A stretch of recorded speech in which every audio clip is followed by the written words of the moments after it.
لیکن state bank کو یہ لگتا ہے کہ اس وقت جو اوورال جو اکنامک انڈیکیٹرز ہیں وہ صحیح سمت پہ جا رہے ہیں، اور جو بھی اگر کچھ ماہ پہلے خاص کر کے مئی میں مہنگائی کی جو شرح ہے وہ تمام ریکارڈ ٹوٹے، لیکن اس کے باوجود آنے والے مہینوں میں مہنگائی کی شرح کم ہوگی، اور اسی وجہ سے انہوں نے شرح سود کو برقرار رکھنے کا فیصلہ کیا ہے۔ تو شہباز، اسلام آباد میں تو آپ کو پتہ ہے، بلکہ پورے پاکستان میں سیاسی درجہ حرارت بھی عروج پر ہے، ادروائز بھی بہت زیادہ ابھی گرمی ہے، تو آئی ایم شور کہ سوئٹزرلینڈ میں موسم کافی بہتر ہوگا۔ سب سے پہلے یہ بتائیں کہ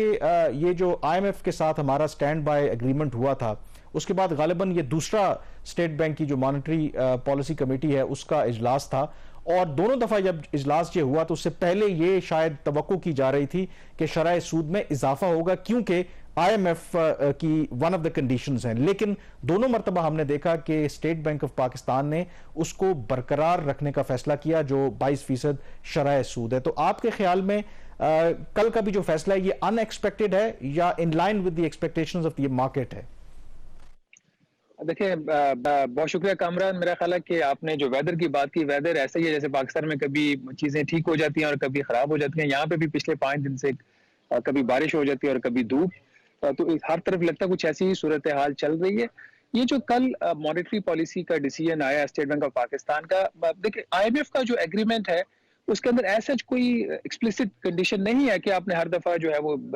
انٹرسٹ ریٹ آپ نے انکریز کرنا ہے۔ وہ ایک پاتھ کی بات کرتے ہیں، کلیئرٹی چاہیے ان کو، ایک ڈائریکشن چاہیے جس سائڈ پہ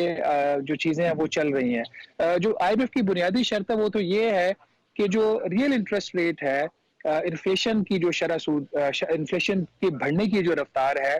وہ، اور جو آپ کی شرح سود ہے، ان دونوں کے درمیان اگر آپ ڈسٹینس کی بات کریں اس میں جو ڈفرنس ہے وہ پازیٹیو ہونا چاہیے۔ فار ایگزامپل اگر آپ کا انفلیشن ریٹ آج کے دن 27.5% ہے اور آپ کی شرح سود 22%، تو یہ نیگیٹو 5.5% ہے، لیکن وہ لیتے ہیں فارورڈ لکنگ اپروچ اگلے 1 سال کی۔ اس کے اوپر ڈیبیٹ ہو سکتی ہے کہ جو اسٹیٹ بینک آف پاکستان ہے اس کے خیال میں ایوریج جو انفلیشن ریٹ ہے وہ 21% رہے گا، تو آج ہمارا 22 ہے، تو فارورڈ لکنگ پازیٹیو ہے۔ آئی ایم ایف اس کو دیکھ رہا ہے انفلیشن ریٹ کو ان کے خیال میں کوئی 25% کے آس پاس۔ تو یہ جب یہ ان کے فرسٹ ریویو ان کا ہوگا پروگرام کا، تو اس میں یہ چیز سامنے آئے گی۔ مارکیٹ کیوں ایکسپیکٹ کر رہی تھی شرح سود میں اضافے کی، یہ ایک بہت بڑی وجہ ہے جس کا ہم نے کچھ ذکر تو پچھلے پروگرام میں بھی کیا تھا۔ جو انہوں نے تقریباً 1300 ارب روپے کا قرضہ لیا تھا فیڈرل گورنمنٹ نے چند دن پہلے، وہ اس کے اوپر جو انہوں نے شرح سود ادا کی،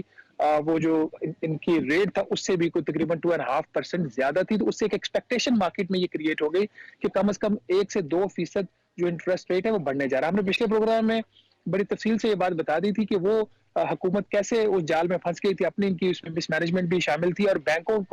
کو بھی اسٹیٹ بینک آف پاکستان بہتر ریگولیٹ نہیں کر سکا۔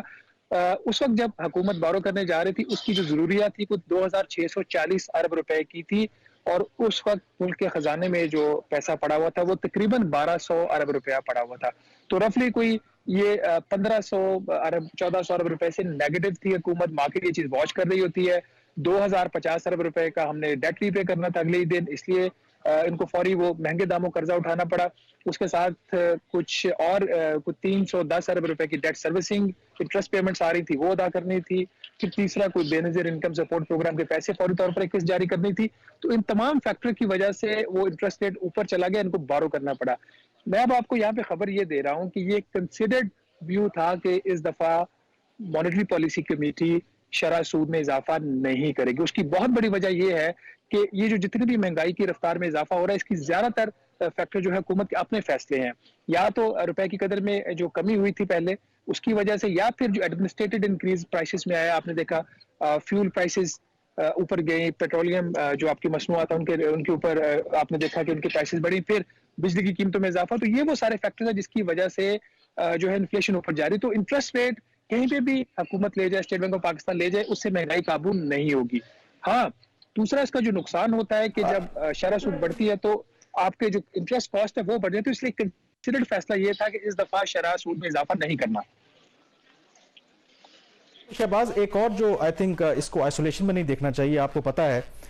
کہ جب سے نگران حکومت آئی تھی تو پاکستان کی معیشت ظاہر ہے پہلے بھی اتنے حالات اچھے نہیں تھے، روپے کی جس طریقے سے بے قدری ہوئی، اور پھر ہم نے دیکھا کہ کس طریقے سے جو ہمارے ہاں باقی سٹیک ہولڈرز ہیں یعنی کہ اسٹیبلشمنٹ ہے وہ ان ایکشن آئی, کریک ڈاؤن ہوا منی چینجرز کے خلاف, سمگلنگ کے خلاف. تو ڈونٹ یو تھنک کہ یہ بھی جو اسٹیٹ بینک آف پاکستان کا فیصلہ ہے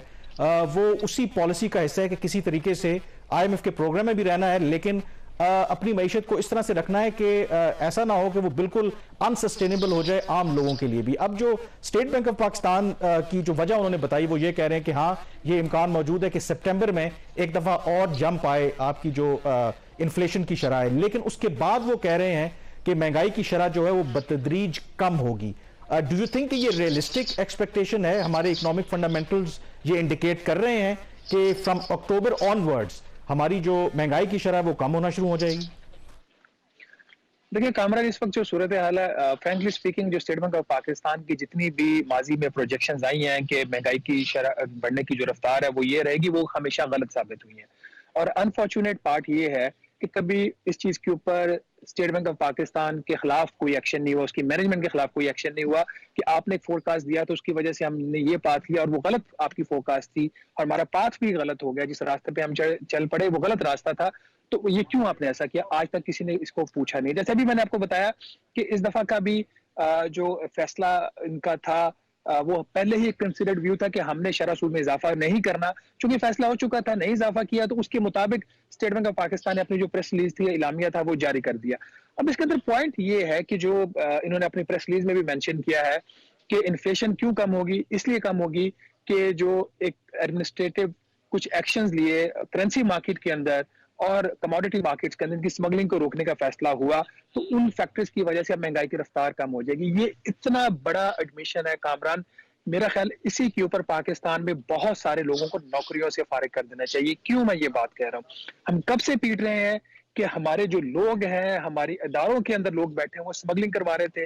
ہمارے جو لوگ تھے, ہمارے ادارے تھے, انہوں نے آنکھیں بند کی ہوئی تھی جب کرنسی مارکیٹ میں اسپیکولیشن ہو رہی تھی. اسٹیٹ بینک آف پاکستان کیا سویا ہوا تھا جب ایکسچینج کمپنیز یہ کام کر رہی تھی؟ اسٹیٹ بینک آف پاکستان نے اسی وقت کام کرنا تھا جب اس کو آرمی نے کہا اور باقی جو انٹیلیجنس ایجنسیز نے کہا کہ ان کے خلاف ایکشن کرو. اسٹیٹ بینک آف پاکستان خود کلیئر تھا اس وقت. تو ہم جو پوری قوم ہے وہ کیا اس چیز کی قیمت ادا کرتے رہے گی, ان کی نالائکیوں کی, ان کی مجبوریاں ہیں جس کی اپنی نوکریاں بچانے کے لیے یہ لوگ اپنی آنکھیں بند رکھتے ہیں؟ آج اگر سمگلنگ کنٹرول ہو رہی ہے,